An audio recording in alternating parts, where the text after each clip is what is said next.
Hey, good morning, everybody. 1.7.6886.20985 was just deployed, and this is the patch notes for it.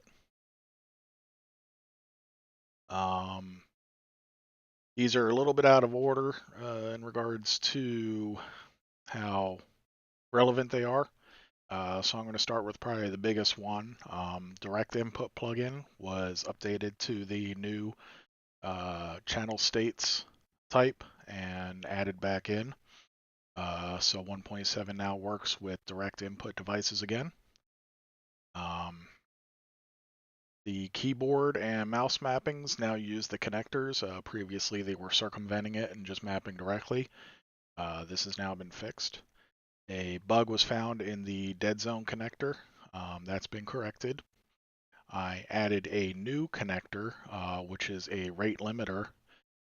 Pretty much essentially, that's good for when you're mapping a button to an axis. It'll gradually over time change the value instead of just directly jumping. This is also good probably if you're mapping like a joystick to a mouse. It gives it that old kind of like momentum feel that some mapping applications have.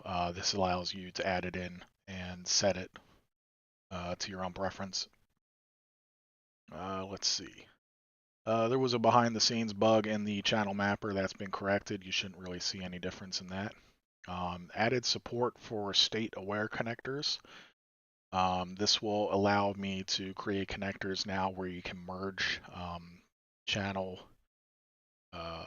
where you can merge inputs into outputs, since it will now be aware of the entire state of the device and not just the input value.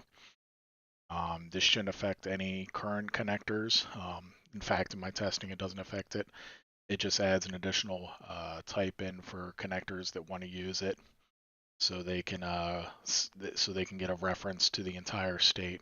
This is also going to be helpful in creating Deadzone connectors that need two axes in order to calculate the values, such as radial deadzone, stuff like that.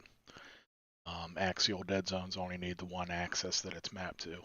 Radial needs to know the intersecting because it needs to calculate its distance from center on both X and Y, not just one axis. So that's about it. That's behind the scenes. This patch is pushed and on the website, and you should be able to download it now. All right, guys, have a good one.